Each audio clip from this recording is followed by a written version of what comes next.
أعوذ بالله من الشيطان الرجيم.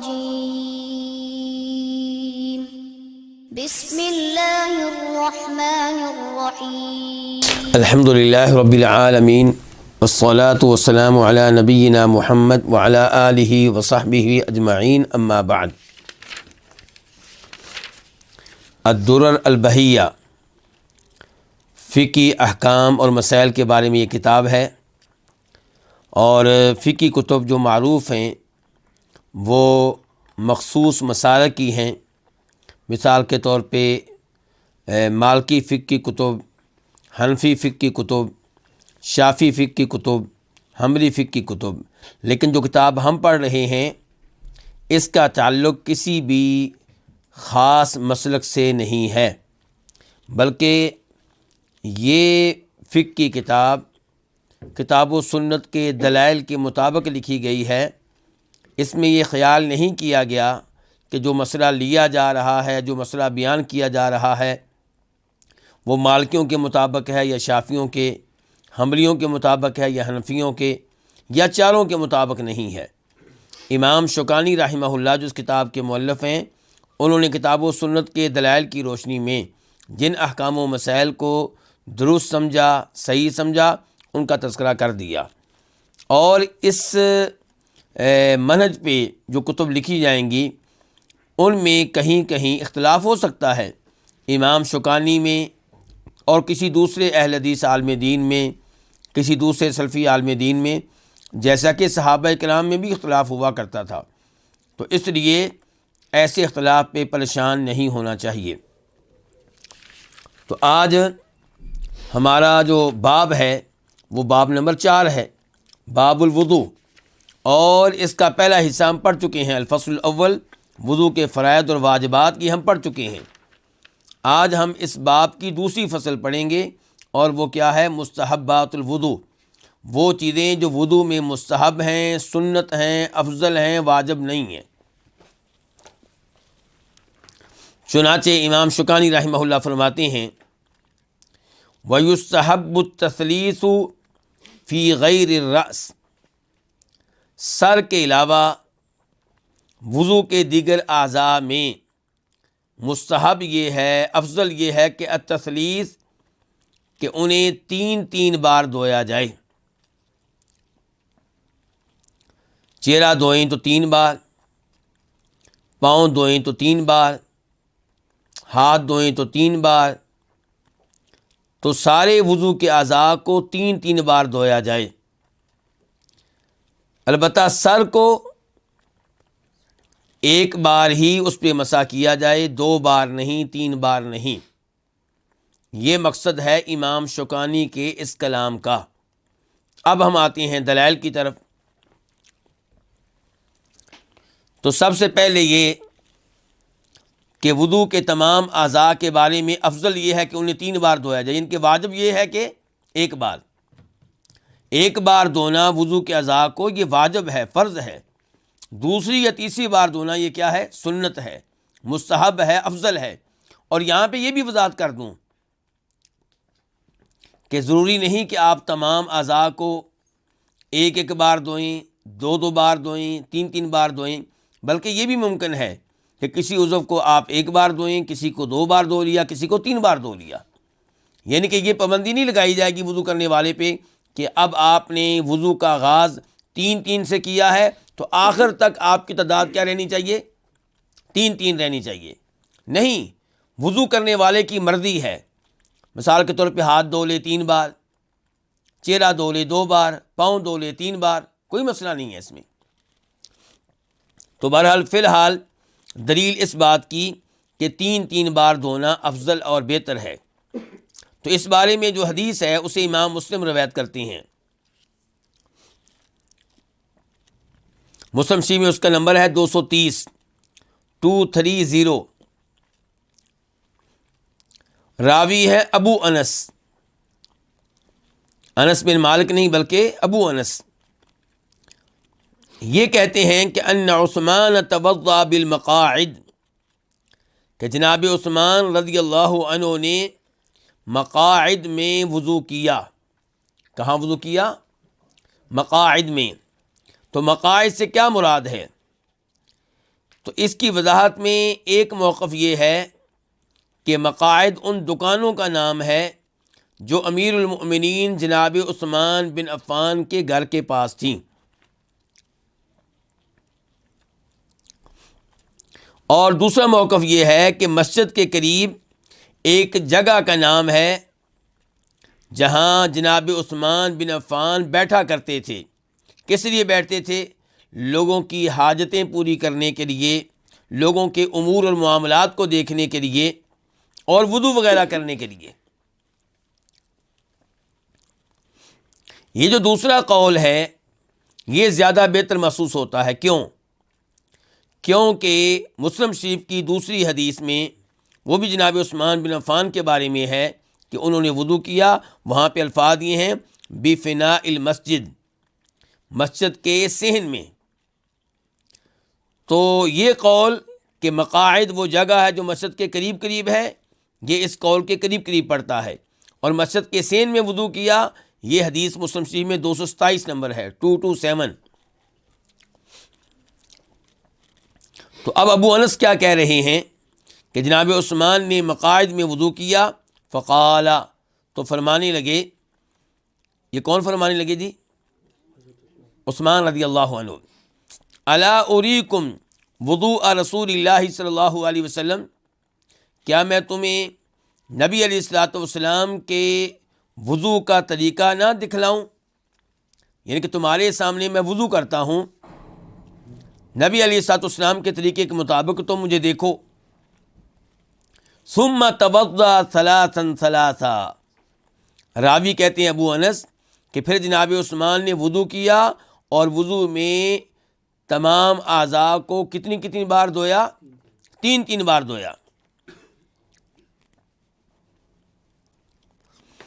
اور اس حدیث کی ایک روایت میں یہ وضاحت ہے وَعِندَهُ رِجَالٌ مِّنْ أَصْحَابِ رسول اللہ صلی اللہ علیہ وسلم، کہ جب جناب عثمان نے یہ وضو کیا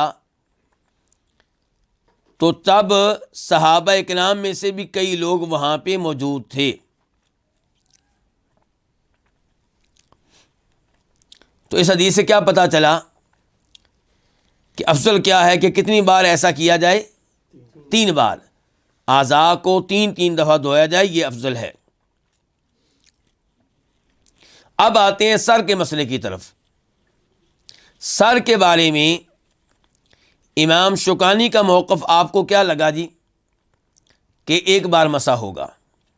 امام شوکانی کا موقف ہمیں کیا معلوم ہو رہا ہے کہ مسح 1 بار ہوگا، 2 بار مسح نہیں کیا جائے گا، 3 بار مسح نہیں کیا جائے گا۔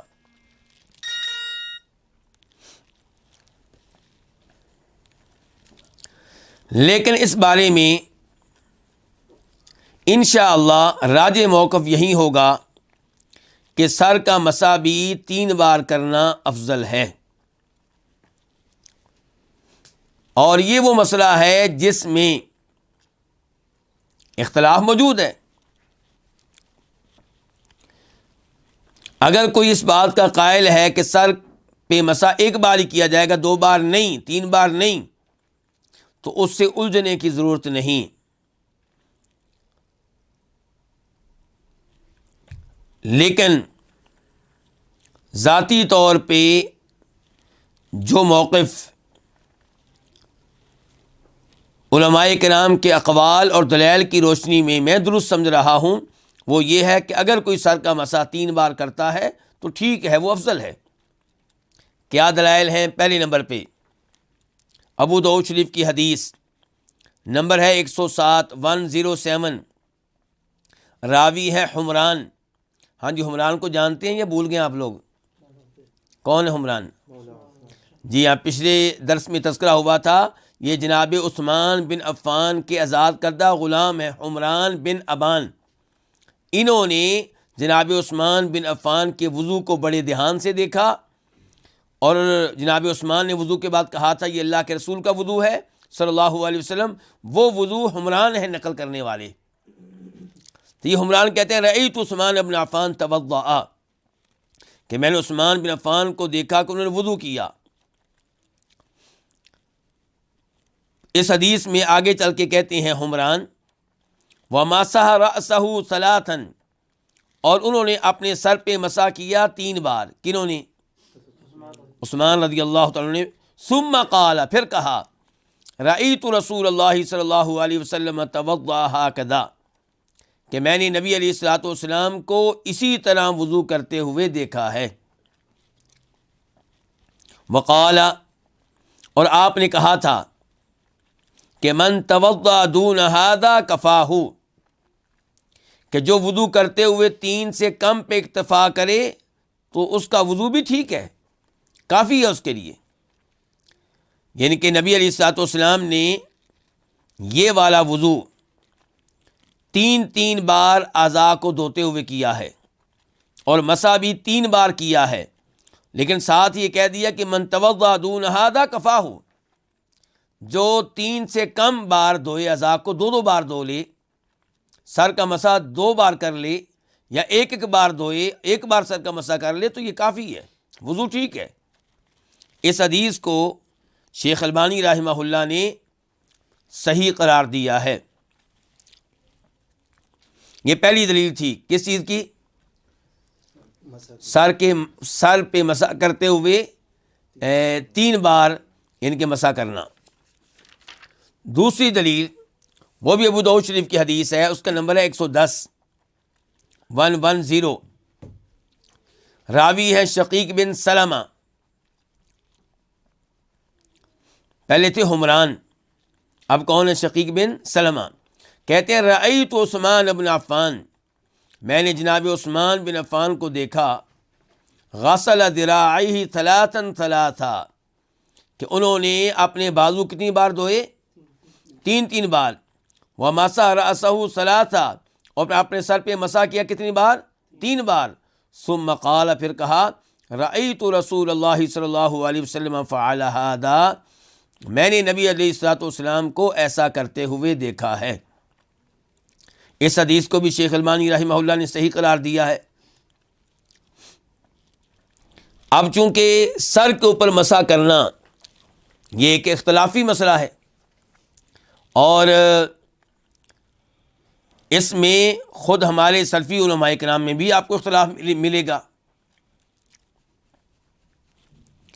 تو اس لیے مناسب ہوگا کہ ان دلائل کے بعد شیخ البانی رحمہ اللہ کی کچھ گفتگو میں آپ کے سامنے رکھوں، اور یہ گفتگو ہمیں ملے گی ان کی کتاب تمام المنہ میں.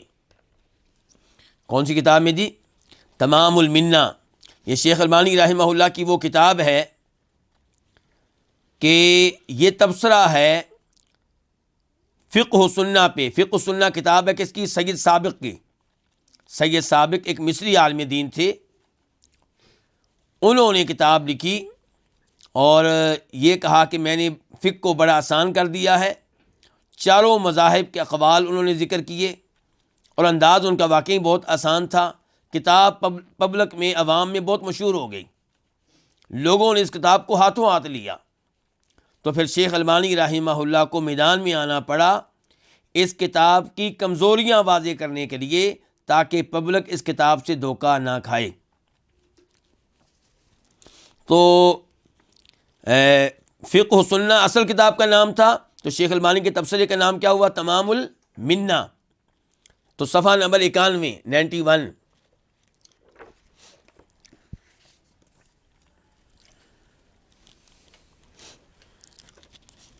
یہاں پہ سید سابق کا قول نقل کرتے ہیں شیخ البانی. سید سابق کیا کہتے ہیں؟ وَلَمْ يَصِحَّ مَسْحُ الرَّأْسِ أَكْثَرَ مِن مَرَّةٍ، کہ نبی علیہ الصلوۃ والسلام سے سر پہ مسح کرنا 1 بار ہی ثابت ہے، 2 بار یا 3 بار ثابت نہیں ہے. یہ کون کہہ رہے ہیں؟ سید سابق. شیخ البانی اب اپنا تبصرہ کرتے ہیں، کہتے ہیں قلت بلا، کیوں نہیں، قد صح من حدیث عثمان رضی اللہ عنہ ان النبی صلی اللہ علیہ وسلم مسح رأسہ ثلاثا، جناب عثمان کی حدیث سے ثابت ہے کہ نبی علیہ الصلوۃ والسلام نے اپنے سر پہ مسح کیا کتنی بار؟ 3 بار. اخرجہ ابو داود بسندین حسنین، کہتے ہیں کہ امام ابو داود رحمہ اللہ نے اس حدیث کو روایت کیا ہے 2 سندوں کے ساتھ، اور دونوں سندیں حسن درجے کی ہیں۔ وَلَهُ إِسْنَادٌ ثَالِثٌ حَسَنٌ أَيْضًا، اور اس معاملے میں ایک تیسری سند بھی مل جائے گی۔ پھر وہ آگے چل کر کہتے ہیں قال الحافظ فی الفتح، کہ حافظ ابن حجر رحمہ اللہ فرماتے ہیں فتح الباری میں کہ وقد روا ابو داود من وجہین صحح احدہما ابن خزیمہ وغیرہ فی حدیث عثمان تثلیث مسح الرأس، کہ یہ کون، اب گفتگو کون کر رہے ہیں؟ شیخ البانی کر رہے تھے، اور شیخ البانی آگے ہمیں کسی اور کے پاس لے گئے۔ وہ کس کے پاس لے گئے؟ حافظ ابن حجر رحمہ اللہ کے پاس، جنہوں نے بخاری شریف کی کیا لکھی ہے؟ شرح۔ تو وہ حافظ ابن حجر کہہ رہے ہیں کہ امام ابو داود نے 2 سندوں سے روایت کیا ہے۔ کیا روایت کیا ہے؟ جناب عثمان کی حدیث میں سر کا مسح کرنا 3 بار سر کا مسح کرنا، اس کا تذکرہ آیا جناب عثمان کی حدیث میں، اور اسے 2 سندوں سے روایت کی امام ابو داود نے۔ ان 2 سندوں میں سے ایک کو ابن خزیمہ وغیرہ نے صحیح قرار دیا ہے۔ وَالزِّيَادَةُ مِنَ الثِّقَةِ مَقْبُولَةٌ، ہو سکتا ہے کسی کے ذہن میں یہ بات آئے کہ عام طور پہ جو وضو کی احادیث آئی ہیں ان میں سر کے مسح کا تذکرہ 2 بار یا 3 بار نہیں آیا، تو یوں لگتا ہے کہ آپ سر کا مسح 1 بار ہی کرتے تھے، صرف جناب عثمان کی حدیث میں آیا ہے۔ تو کہتے ہیں پھر کیا ہوا؟ ثقہ راوی، با اعتماد راوی اگر کوئی اضافی بات کرے جو دیگر راوی نہ کر رہے ہوں تو وہ بات کیا ہوگی؟ قابل قبول ہوگی۔ اب یہ کلام کس کا تھا؟ ابن حجر کا۔ اس کے بعد کہتے ہیں شیخ البانی قلت وهو الحق، میں کہتا ہوں کہ جو ابن حجر کہہ رہے ہیں یہ بالکل حق ہے، یہ درست بات ہے۔ لأن روایت المرۃ الواحدہ وإن کثرت لا تعارض روایت التثلیثی، کہ کوئی شک و شبہ نہیں کہ بہت سی احادیث میں سر پہ مسح کرنے کا تذکرہ 1 بار آیا ہے، لیکن کچھ احادیث میں 3 بار آ گیا، تو ان میں آپس میں کوئی ٹکراؤ نہیں ہے، کوئی تضاد نہیں ہے۔ اذ الکلام فی انہ سنہ، کیونکہ ہم یہ نہیں کہہ رہے کہ 3 بار مسح کرنا فرض ہے یا واجب ہے، ہم کیا کہہ رہے ہیں؟ کیا ہے؟ سنت ہے۔ ومن شأنها ان تفعل احیانا وتترک احیانا، اور جو کام سنت ہو تو وہ کبھی کیا جاتا ہے، کبھی ترک بھی کر دیا جاتا ہے، یعنی جو کہ ضروری نہیں ہے۔ تو اس لیے نبی علیہ السلام نے کبھی مسح سر کا 1 بار کیا ہوگا، کبھی 3 بار کیا ہوگا۔ تو یہ ہے جی اس معاملے میں شیخ البانی رحمہ اللہ کا موقف، اور انشاءاللہ یہی موقف ٹھیک ہے۔ اور شاید میں نے اپنے پرانے دروس میں کہیں پہ تذکرہ کیا ہوگا سر پہ 1 بار مسح کرنے کا، لیکن دلائل کی روشنی میں یوں لگتا ہے کہ یہ موقف زیادہ مضبوط ہے۔ لیکن عام لوگوں کو پریشان ہونے کی ضرورت نہیں ہے۔ ہو سکتا ہے میرے کئی بھائی پریشان ہو رہے ہوں، تو آپ کو پریشان ہونے کی ضرورت نہیں ہے، آپ سر پہ 1 بار مسح کر لیں۔ 1 بار مسح کرنے کے بارے میں کوئی اختلاف تو نہیں ہے نا؟ تو اختلاف ہے کس بارے میں؟ دوسری یا تیسری بار کرنے کے بارے میں۔ تو دوسری تیسری بار کے بارے میں اگر آپ کا دل مطمئن ہو جائے تو کیجئے، نہ ہو تو آپ رہنے دیجئے۔ جو علماء کرام سر پہ 2 بار یا 3 بار مسح کے قائل نہیں ہیں، وہ کیا کہتے ہیں؟ وہ کہتے ہیں کہ 2 بار اور 3 بار مسح کرنے کی احادیث ضعیف ہیں، نبی علیہ الصلوۃ والسلام سے ثابت نہیں ہے، اور کہتے ہیں اگر ثابت بھی ہو جائیں تو ہم راوی کے الفاظ کے بارے میں کہیں گے کہ اللہ کے رسول مسح کرتے ہوئے اپنے ہاتھوں کو آگے سے پیچھے لے کر گئے، پیچھے سے آگے لے کر آئے، تو راوی نے اس کو کہہ دیا جی 2 بار مسح کیا ہے۔ راوی نے اس کو کیا کہہ دیا ہے؟ 2 بار مسح کیا ہے۔ تو اس قسم کی صورتحال ہے۔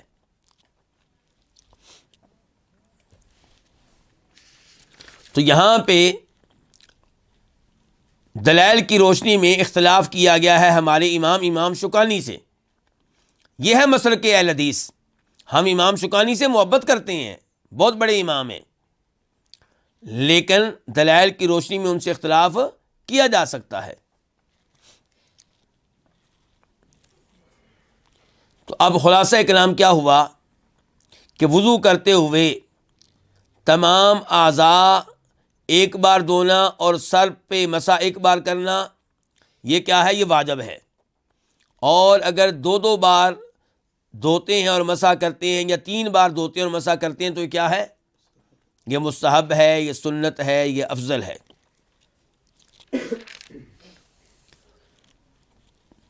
دوسرے نمبر پہ ہمارا موضوع کیا چل رہا ہے جی؟ وضو کی سنتیں، وضو میں مستحب چیزیں، افضل چیزیں۔ دوسری چیز کہتے ہیں امام شوکانی وَإِطَالَةُ الْغُرَّةِ وَالتَّحْجِيلِ، غرہ اور تحجیل کو طویل کرنا۔ غرہ اور تحجیل کو کیا کرنا جی؟ طویل کرنا۔ اب آپ کہیں گے غرہ کس کو کہتے ہیں؟ غرہ اصل میں کہتے ہیں گھوڑے کی پیشانی پہ جو سفید رنگ ہو اس کو، یعنی گھوڑے کا باقی رنگ مثال کے طور پہ کیا ہو؟ کالا، بلیک رنگ کا ہو، اور اس کی جو پیشانی ہے وہاں پہ سفیدی ہو، وہاں پہ وہ سفید ہو، تو کیسا لگے گا جی گھوڑا؟ بہت خوبصورت۔ اور ایسے ہی اس کے پاؤں اور اس کے ہاتھ، یعنی کہ آپ کہہ لیں اس کے چاروں پاؤں جو ہیں وہ بھی کیا ہوں؟ سفید، تو ایسا گھوڑا بہت پیارا لگے گا۔ تو یہ غرہ اور تحجیل اصل میں الفاظ گھوڑے کے لیے ہیں۔ تو غرہ کا لفظ بولا جاتا ہے گھوڑے کی اس سفیدی پہ جو اس کے چہرے اور پیشانی پہ ہے، اور تحجیل یہ الفاظ بولے جاتے ہیں گھوڑے کی اس سفیدی پہ جن کا تعلق اس کی ٹانگوں سے ہے۔ اور احادیث میں یہ الفاظ استعمال کیے گئے ہیں وضو کرنے والوں پہ۔ چنانچہ کیا حدیث ہیں؟ پہلے حدیث آپ کے سامنے رکھتا ہوں، پھر شاید معاملہ واضح ہوگا۔ بخاری شریف کی حدیث ہے نمبر 136 136، اور مسلم شریف میں حدیث ہے اور نمبر ہے 246 246۔ ابو ہریرہ کہتے ہیں رضی اللہ تعالیٰ عنہ کہ میں نے سنا نبی علیہ الصلوۃ والسلام سے ان امتی یدعون یوم القیامت غرا محجلین من آثار الوضوء، ان امتی یدعون یوم القیامہ، میری امت کو روز قیامت بلایا جائے گا۔ تو کیا صورتحال ہوگی میری امت کی؟ ان کے چہرے چمک رہے ہوں گے اور ان کے وضو کے اعضاء چمک رہے ہوں گے۔ کیوں؟ کیونکہ دنیا میں یہ وضو کرتے رہے۔ میرے بھائیو یہاں پہ رک جائیں، اگر ہم نمازیں نہ پڑھیں تو ظاہر وضو بھی نہیں کریں گے۔ تو جو وضو نہیں کرتا، نماز نہیں پڑھتا، اس کا روز قیامت کیا بنے گا؟ کیونکہ امت محمد کی تو یہ نشانی ہوگی روز قیامت صلی اللہ علیہ وسلم کہ چہرہ چمک رہا ہے، وضو کے اعضاء چمک رہے ہیں۔ جو نماز نہیں پڑھتا تو اس کے یہ اعضاء کیسے چمکیں گے؟ غور کرنا چاہیے، نمازوں میں سستی ختم کر دینی چاہیے۔ اور اس میں بشارت اور خوشخبری ہے ان لوگوں کے لیے جو سردی کے ایام میں ٹھنڈے پانی سے بھی وضو کر لیتے ہیں، یعنی کہ گرم پانی نہ ملے تو یہ بہانہ نہیں کرتے کہ چونکہ پانی گرم میسر نہیں ہے تو میں نماز نہیں پڑھوں گا۔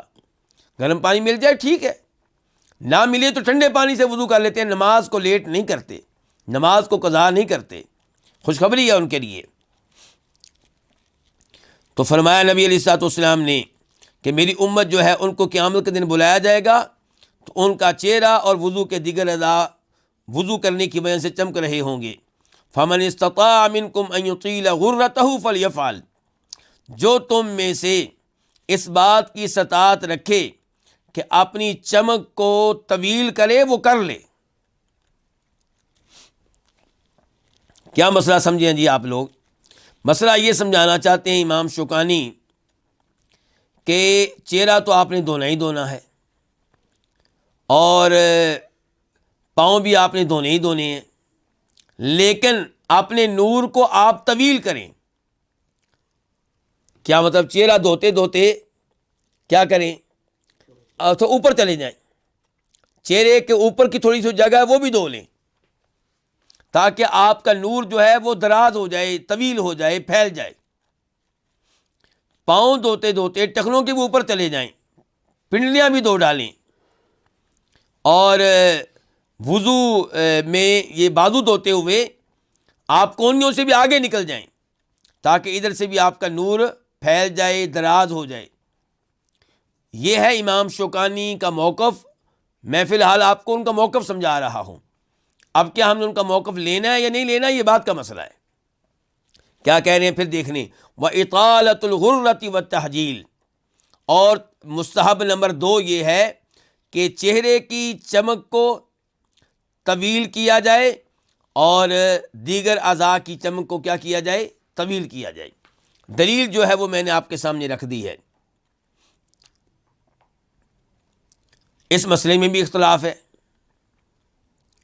اس مسئلے میں بھی اختلاف ہے کہ کیا چہرہ دھونے کے بعد چہرے کے دائیں بائیں دیگر چیزیں بھی دھوئی جائیں گی، اس لیے تاکہ چمک بڑھ جائے، تاکہ نور بڑھ جائے جو روز قیامت ہوگا۔ یہ ایک مسئلہ ہے۔ اس کا مطلب یہ ہوگا چہرہ تو دھونا واجب ہے سب کے نزدیک، اب چہرے کے دائیں بائیں نور بڑھانے کا مطلب یہ ہوگا کہ آپ سر کا حصہ دھونا شروع کر دیں۔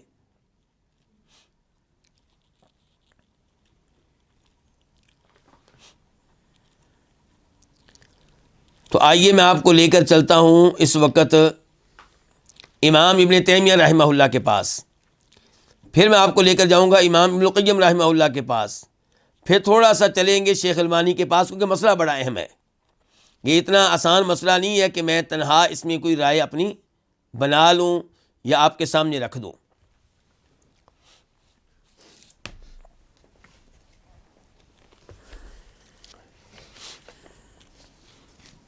یہ ہے امام ابن تیمیہ رحمہ اللہ، اور کتاب کا نام ہے مجموع الفتاوی، پہلی جلد، والیوم نمبر 1، اور صفحہ نمبر ہے اس کا 279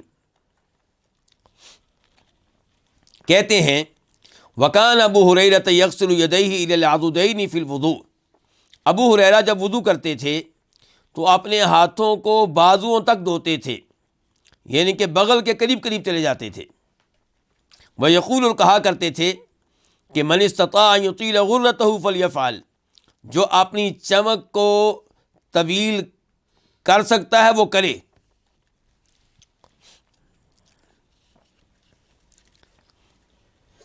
اس کے بعد کہتے ہیں امام تیمیہ رحمہ اللہ کہ یہ نبی علیہ السلام نے نہیں کہا، کیا کہ جو اپنی چمک کو دراز کر سکتا ہے وہ کرے۔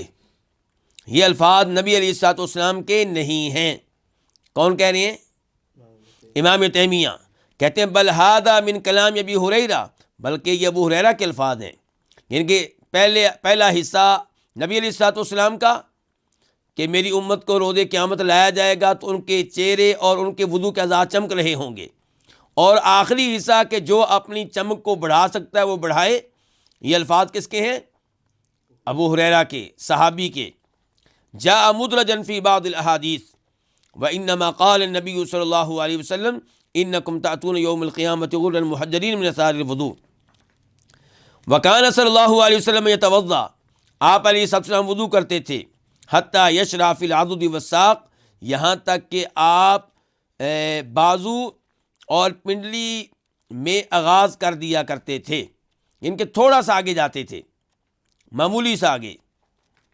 قال ابو ہریرہ من استطاع یطیل غرتہ فلیفعل، ابو ہریرہ نے یہ کہا کہ جو اپنی چمک کو بڑھانا چاہتا ہے وہ بڑھائے۔ وظن من ظن ان غسل العضد من اطالۃ الغرہ، تو لوگوں نے یہ سمجھا کہ کونیوں کے بعد والے بازو کو دھونا یہ کیا ہے، یہ چمک کو دراز کرنا ہے، بڑھانا ہے۔ وَهَذَا لَا مَعْنَى لَهُ، جبکہ یہ مفہوم درست نہیں ہے۔ کیوں؟ فَإِنَّ الْغُرَّةَ فِي الْوَجْهِ لَا فِي الْيَدِ وَالرِّجْلِ، غرہ کا لفظ بولتے ہیں عربی لوگ چہرے کے لیے، چہرے کی چمک کے لیے کیا بولتے ہیں؟ غرہ۔ ہاتھ اور پاؤں کی چمک کے لیے غرہ نہیں بولتے، کیا بولتے ہیں؟ تحجیل۔ تو ابو ہریرہ کیا کہہ رہے ہیں یہاں پہ کہ جو اپنی چمک، اپنے غرہ کو یعنی کہ چہرے کی چمک کو بڑھانا چاہتا ہے وہ بڑھائے۔ اچھا، اب کہتے ہیں والغرہ لا يمكن اطالتها، اور چہرے کی چمک کو بڑھانا ممکن ہی نہیں ہے۔ ابو ہریرہ نے کہہ تو دیا ہے لیکن ممکن نہیں ہے. کیوں ممکن نہیں ہے جی؟ کہتے ہیں فَإِنَّ الْوَجْهَ يُغْسَلُ كُلُّهُ، ہم پہلے ہی پورے چہرے کو دھو چکے ہوتے ہیں، پورے چہرے کو دھونا تو واجب ہے. تو لا يُغْسَلُ الرَّأْسُ، چمک، چہرے کی چمک کو بڑھانے کے نام پہ سر کو تو نہیں دھویا جائے گا. وَلَا غُرَّةَ فِي الرَّاسِ، اور سر کی چمک کے لیے غرہ کا لفظ ہوتا بھی نہیں ہے.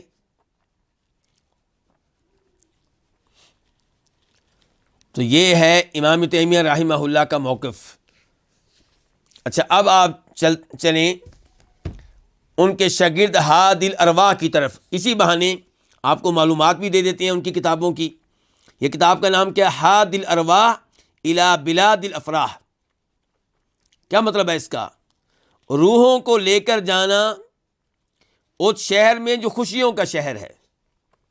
یہ کون سا شہر ہے جی؟ خوشیوں کا شہر، جنت. تو اس کتاب میں تذکرہ ہے جنت کا. پوری یہ 2 جلدوں میں کتاب ہے اور اس میں تذکرہ کس کا ہے؟ جنت کا تذکرہ ہے، جنت کے بارے میں گفتگو ہے. کئی ایک ابواب انہوں نے قائم کیے ہیں. اب مثال کے طور پہ یہ باب جس میں ابھی ہم ہیں، یہ کس بارے میں ہے تاکہ آپ کو تعارف ہو جائے کتاب کا تھوڑا سا.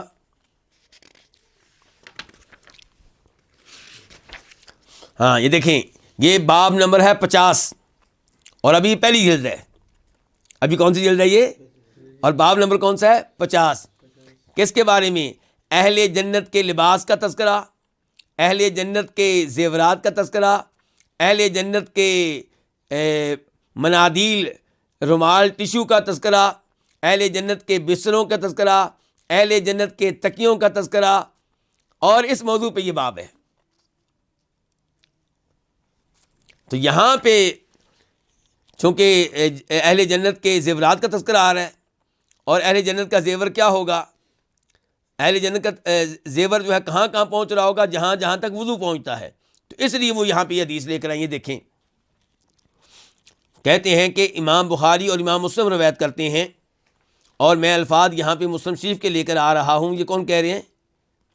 ابن القیم کہہ رہے ہیں کہ ابو حازم سے روایت ہے، سلمان الاشجعی سے. وہ کہتے ہیں کنت خلف ابی ہریرہ، میں ابو ہریرہ کے پیچھے تھا. وہو یتوضأ للصلاۃ، اور وہ نماز کے لیے کیا کر رہے تھے؟ وضو کر رہے تھے.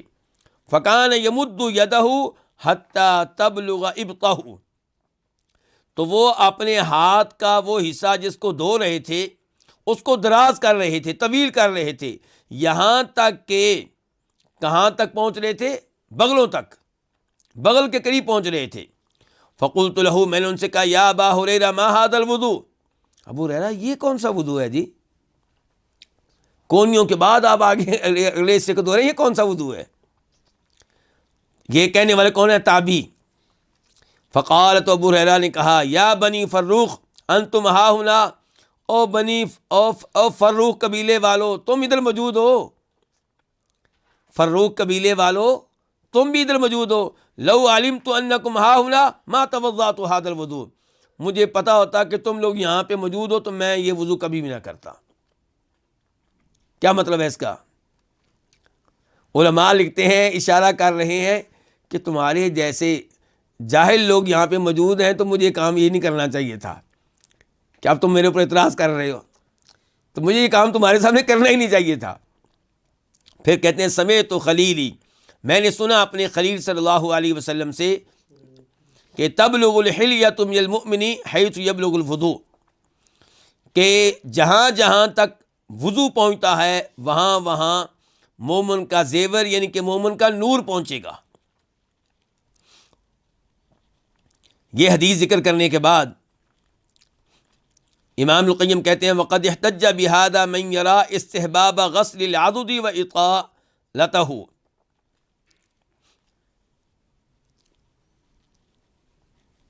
کہ اس حدیث کو دلیل بنایا ہے ان علماء کرام نے جو کہتے ہیں کہ کونیوں کے بعد جو بازو کا حصہ ہے اسے دھونا مستحب ہے، اور دھونے کے عمل کو دراز کرنا، طویل کرنا مستحب ہے.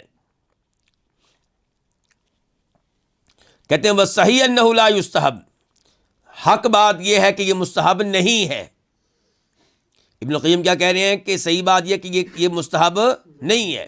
وَهُوَ قَوْلُ أَهْلِ الْمَدِينَةِ، اور یہی موقف ہے اہل مدینہ کا. یعنی کہ ابن القیم کہہ رہے ہیں یہ نہ سمجھ لیں کہ صرف موقف میرا ہے، یہ اہل مدینہ کا موقف ہے، مدینہ کے علماء کرام کا اور مالکی حضرات کا.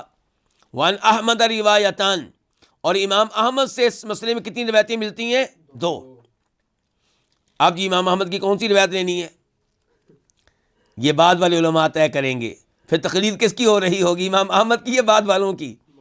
چلے آگے کہتے ہیں والحدیث لا يدل على الاطالہ، لیکن یہ حدیث جو ہے اس سے یہ مسئلہ اخذ کرنا کہ جناب آپ کونیوں کے بعد بھی بازو کو دھوئیں اور ایسے ہی ٹانگیں دھوتے ہوئے آپ ٹخنوں کے بعد بھی پنڈلیاں دھوئیں، تو کہتے ہیں یہ مسئلہ یہاں سے نہیں ہمیں اخذ ہوتا، یہاں سے معلوم نہیں ہوتا. کہتے ہیں کیونکہ جو حدیث میں آیا نا کہ مومن کا نور اور زیور وہاں تک پہنچے گا جہاں تک وضو پہنچے گا، تو زیور جو ہوتا ہے کہتے ہیں وہ تو کلائی پہ ہوتا ہے. وہ کہاں ہوتا ہے؟ کلائی پہ، اور بازو کے اس حصے پہ جو ہتھیلی سے لے کے کونی تک ہے یہاں ہوتا ہے. وہ یہاں پہ وہ کونی کے بعد ہوتا ہی نہیں ہے. اب وہ رہنا یہی حدیث پیش کی تھی نا کہ زیور وہاں تک پہنچے گا جہاں تک وضو پہنچتا ہے. کہتے ہیں تو پھر زیور جو ہوتا ہے، کنگن وغیرہ جو پہنے جاتے ہیں، ایسی چیزیں جو ہوتی ہیں وہ کہاں ہوتی ہیں؟ وہ کلائیوں پہ ہوتی ہیں، پونچے پہ ہوتی ہیں، اور وہ آگے کونیوں کے بعد والے بازو کے حصے پہ نہیں ہوتی.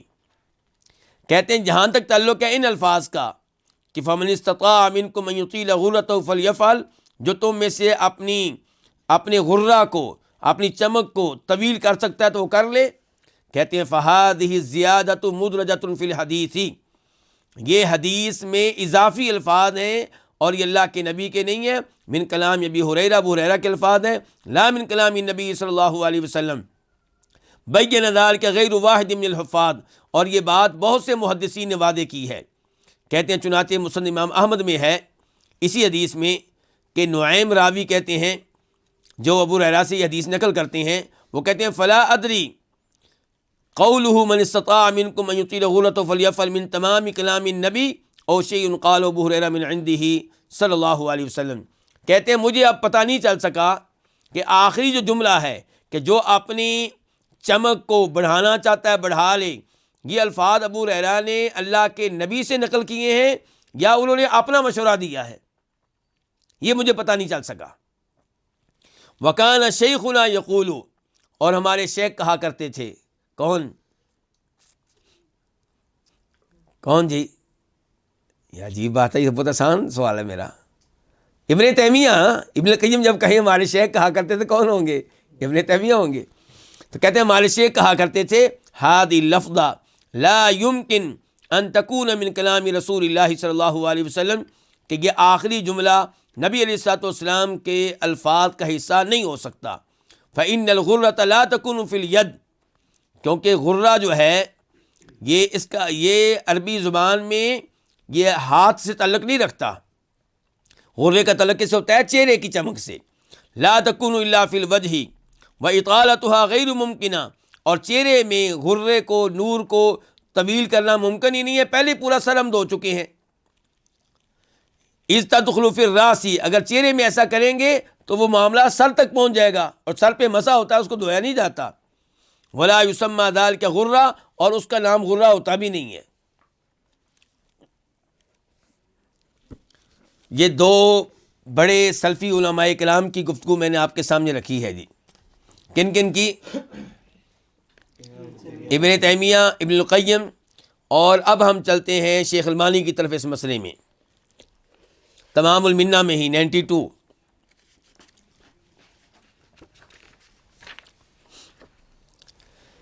کہتے ہیں کہ یہ جو الفاظ ہیں فمن استطاع، کہ جو اپنی چمک کو بڑھا سکتا ہے بڑھائے. مدرج فیہ من احد رواتہ، یہ نبی علیہ الصلوۃ والسلام کے الفاظ نہیں ہیں.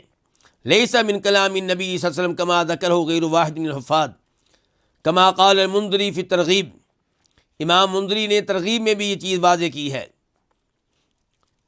اور وقت بین احمد فی روایت لہ انہ مدرج، امام احمد نے ایک روایت میں واضح کیا ہے کہ یہ الفاظ نبی علیہ السلام کے نہیں ہیں۔ پھر انہوں نے وہی نعیم المجمر راوی کے الفاظ نقل کیے ہیں کہ جو اس حدیث کو روایت کرتے ہیں ابو ہریرہ سے، کہ مجھے نہیں پتا کہ الفاظ اللہ کے نبی کے ہیں کہ ابو ہریرہ کے ہیں صلی اللہ علیہ وسلم۔ حافظ ابن حجر کہتے ہیں فتح الباری میں، لم ارى هذه الجملہ فی روایت احد ممن روا هذا الحدیث من الصحابہ، صحابہ کرام میں سے کسی کی روایت میں مجھے یہ الفاظ نہیں ملے۔ وہم عشرہ، اور صحابہ کرام 10 ہیں جو نبی علیہ الصلوۃ والسلام سے یہ چیز نقل کرتے ہیں کہ میری امت روز قیامت آئے گی، ان کے وضو کے اعضاء چمک رہے ہوں گے، چہرہ چمک رہا ہوگا۔ اس حدیث کو روایت کرنے والے کتنے صحابہ ہیں؟ 10۔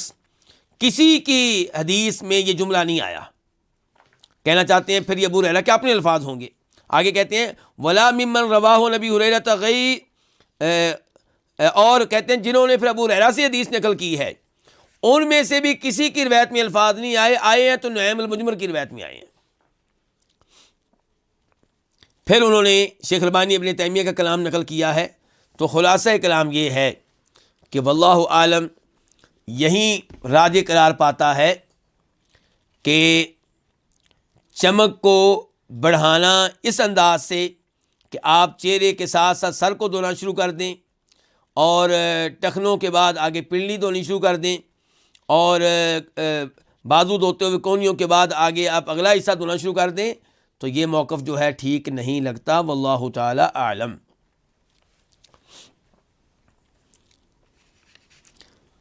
تیسرے نمبر کس چیز کا جی؟ کہ موضوع کیا ہمارا؟ وضو میں مستحب چیزیں۔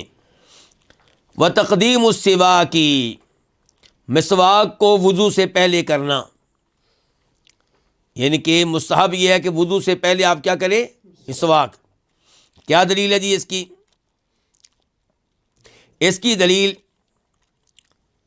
ابو ہریرہ رضی اللہ عنہ کی حدیث ہے، امام بخاری اسے اپنی صحیح میں لے کر آئے ہیں لیکن بطور معلق، کہ فرمایا نبی علیہ الصلوۃ والسلام نے لولا ان اشق علی امتی لامرتهم بالسواک عند کل وضوء،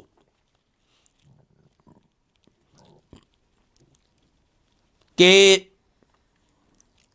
اگر یہ خوف نہ ہوتا کہ میری امت مشقت میں پڑ جائے گی، تنگ ہوگی، اگر مجھے یہ خوف نہ ہوتا تو میں اپنی امت کو حکم دیتا کہ ہر وضو کے موقع پہ مسواک کیا کریں، جب بھی وضو کریں ساتھ مسواک بھی کریں۔ تو میں نے حکم نہیں دیا۔ اس سے ایک تو یہ پتہ چلا کہ آپ حکم دیتے تو کیا ہو جاتا؟ واجب ہو جاتا۔ پتہ چلا کہ آپ کے احکام وجوب پہ دلالت کرتے ہیں۔ دوسرے نمبر پہ آپ نے حکم نہیں دیا تو اب یہ چیز واجب نہیں، لیکن اپنی خواہش بتا دی، رغبت بتا دی، تو اب پھر مسواک کیا ہو گیا؟ مستحب ہو گیا۔ اگر حکم دے دیتے پھر کیا ہو جاتا؟ واجب ہو جاتا۔ اچھا، اس کو بطور معلق امام بخاری نے کہاں روایت کیا ہے؟ حدیث نمبر 1934 سے پہلے، 1934 سے پہلے، اور امام خزیمہ بھی اس کو روایت کرتے ہیں، نمبر ہے 140، 140، اور حدیث صحیح ہے۔ تو اس لیے وضو سے پہلے مسواک کرنا کیا ہوا؟ مستحب ہوا۔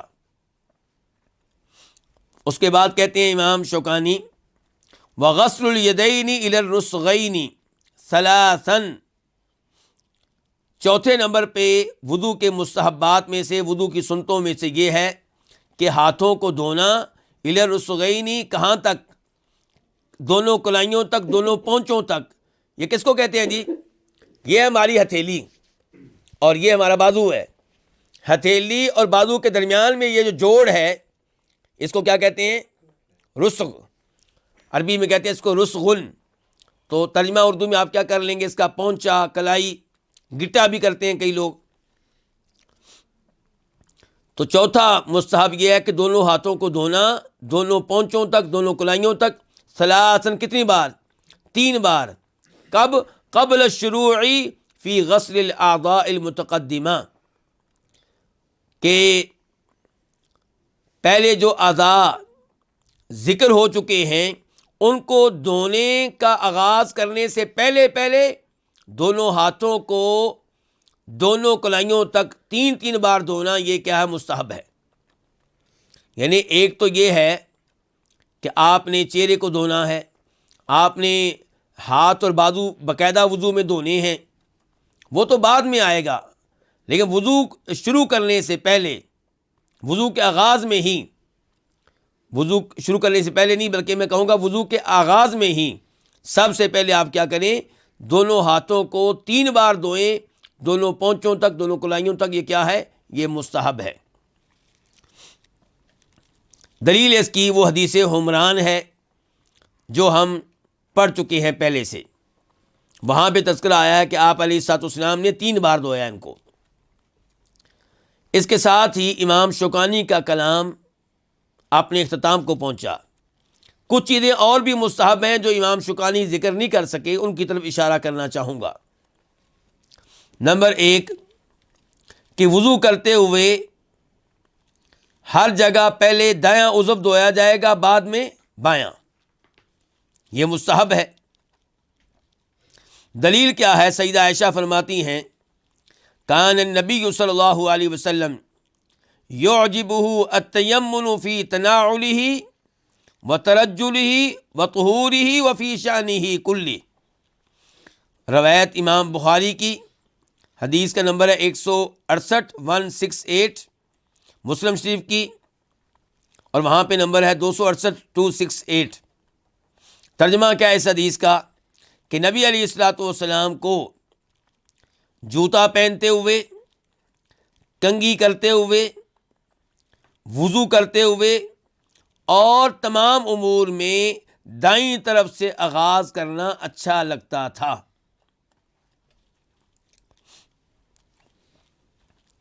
اچھا جی، اس حدیث کی وجہ سے ہمارا مسئلہ تو ثابت ہو گیا کہ وضو کرتے ہوئے پہلے دایاں ہاتھ پھر بایاں، پہلے دایاں بازو پھر بایاں بازو، پہلے دایاں پاؤں پھر بایاں پاؤں، ایسے ہی ہے۔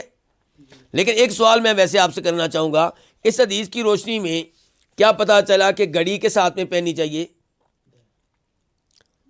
اگر آپ کہتے ہیں کہ اس حدیث سے پتہ چلا کہ گھڑی دائیں ہاتھ میں پہننی چاہیے، تو میں کہوں گا کہ مجھے آپ سے اتفاق نہیں ہے۔ اس حدیث سے مسئلہ ثابت نہیں ہوتا۔ اس حدیث سے تو یہ پتہ چلتا ہے کہ جہاں جہاں پہ دایاں اور بایاں 2 چیزیں ہوں گی، وہاں آپ پسند کرتے تھے کہ پہلے دایاں، اور گھڑی جو ہے وہ ایک ہے، وہ یا آپ نے دائیں میں پہننی یا بائیں میں پہننی ہے۔ ایسا نہیں ہے کہ دونوں ہاتھوں میں گھڑی پہننی ہو تو ہم آپ سے کہیں جی پہلے آپ دائیں ہاتھ میں پہنے، بعد میں بائیں میں پہنے۔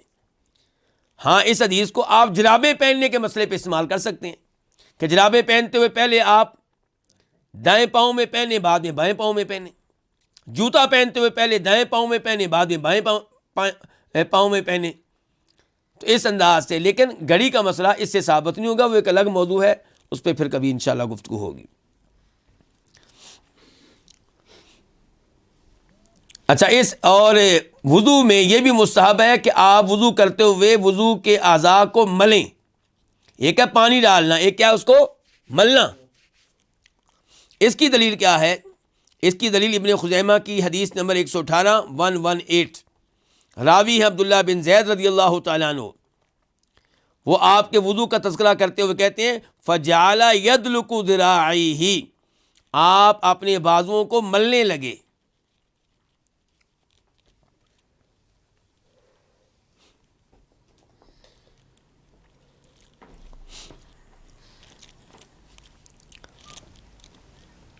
اس کے ساتھ ساتھ داڑھی میں خلال کرنا، داڑھی میں کیا کرنا؟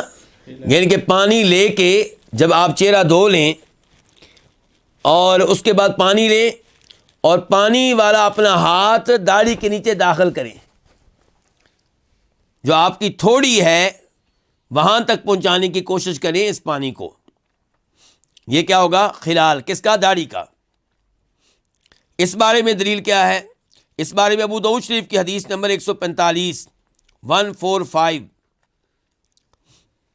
انس رضی اللہ عنہ کہتے ہیں کہ ان النبی صلی اللہ علیہ وسلم کان اذا توضأ اخذ کفا من ماء کان اذا توضأ اخذ کفا من ماء فادخلہ تحت حنکہ فخلل به لحیتہ، کہ نبی علیہ السلام جب وضو کرتے تھے تو پانی لیتے اپنی ہتھیلی میں اور اس پانی کو داخل کرتے اپنی تھوڑی کے نیچے اور اس کے ساتھ اپنی داڑھی کا کیا کرتے؟ خلال کرتے، اور فرماتے ہاکذا امرنی ربی، ایسے ہی مجھے حکم دیا ہے میرے رب نے، یہ جو ہے نا مجھے حکم دیا میرے رب نے۔ اس کی وجہ سے یہ بھی کہا جا سکتا ہے کہ داڑھی میں خلال کرنا واجب ہے، مستحب نہیں ہے بلکہ کیا ہے؟ واجب ہے۔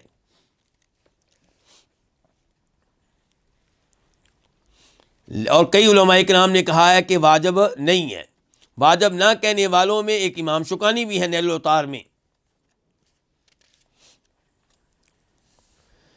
وضو کے مستحبات میں آخری چیز یہ ہوگی کہ وضو کے بعد دعا پڑھی جائے۔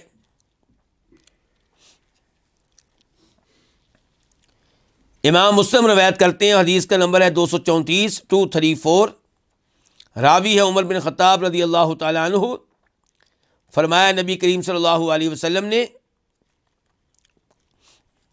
ما منکم من احد یتوضأ فیسبغ الوضوء، تم میں سے جو کوئی بھی وضو کرے، مکمل وضو کرے، ثم یقول، پھر یہ الفاظ کہے، اشہد ان لا الہ الا اللہ وحدہ لا شریک لہ واشہد ان محمدا عبدہ ورسولہ الا فتحت لہ ابواب الجنۃ الثمانیہ، ایسے شخص کے لیے جنت کے 8 دروازے کھول دیے جائیں گے، یدخل من ایہا شاء، وہ جنت میں داخل ہو جس دروازے سے چاہے۔ تو دیکھیں کتنی فضیلت ہے کہ وضو کریں، مکمل اچھی طرح وضو کریں، جلدیوں میں وضو میں کمی کوتاہی نہیں رہنی چاہیے۔ پھر یہ دعا پڑھنی ہے کہ میں شہادت دیتا ہوں کہ اللہ کے علاوہ کوئی عبادت کے لائق نہیں، وہ تنہا ہے، اس کا کوئی شریک نہیں، اور میں شہادت دیتا ہوں کہ جناب محمد اللہ کے بندے اور اللہ کے رسول ہیں۔ تو یہ دعا پڑھنے والے کے لیے جنت کے 8 دروازے کھول دیے جائیں گے۔ اور ساتھ کیا کرنا ہے جی؟ انگلی اٹھا کے کدھر کرنی ہے؟ نہیں، انگلی اٹھانے کا ثبوت نہیں ملتا، آسمانوں کی طرف انگلی اٹھانا اس موقع پہ یہ ثابت نہیں ہے۔ اچھا، یہ حدیث کہاں پہ آئی ہے؟ مسلم شریف میں۔ یہی حدیث اب ترمذی میں آتی ہے، نمبر ہے اس کا 55 تو وہاں پہ اضافہ آیا ہے، دعا میں اضافہ آیا ان الفاظ کا، اللہم اجعلنی من التوابین واجعلنی من المتطہرین، اے اللہ مجھے ان میں سے بنا دے جو کثرت سے توبہ کرتے ہیں، اور مجھے ان میں سے بنا دے جو پاکیزگی کا اہتمام کرتے ہیں، پلید چیزوں سے دور رہتے ہیں۔ تو توبہ بھی آ گئی، طہارت بھی آ گئی۔ توبہ سے مراد ہے گناہوں سے پاک ہونا، اور طہارت سے مراد ہے اپنے جسم کو پلید چیزوں سے پاک رکھنا۔ اور ایک اور دعا بھی ہے جسے روایت کیا امام نسائی نے سنن الکبریٰ میں، نمبر ہے وہاں پہ 9909 سبحانک اللہم و بحمدک اشہد ان لا الہ الا انت استغفرک و اتوب الیک، کہ تو پاک ہے اللہ اپنی حمد و ثنا کے ساتھ، میں شہادت دیتا ہوں کہ تیرے علاوہ کوئی عبادت کے لائق نہیں، میں گناہوں کی بخشش کا سوال کرتا ہوں اور میں تیری طرف توبہ کرتا ہوں۔ تو یہ وہ چند مستحب چیزیں ہیں جن کا آج کے درس میں تذکرہ ہو سکا۔ اس کے علاوہ بھی ممکن ہے کوئی ایک آدھ چیز ہو جو رہ گئی ہو، اور یہ کوئی بعید نہیں ہے۔ اللہ رب العزت سے دعا ہے کہ اللہ تعالی ہمیں نبی علیہ الصلوۃ والسلام کے طریقے کے مطابق مکمل وضو کرنے کی توفیق دے، اور ان فضائل کو حاصل کرنے کی توفیق دے جو ان احادیث میں آئے ہیں، جو ابھی آپ کے سامنے ذکر کی گئی ہیں۔ اللہ تعالیٰ آپ سب کو سلامت رکھے۔ وصلی اللہ تعالی علی نبینا محمد وعلی آلہ وصحبہ اجمعین۔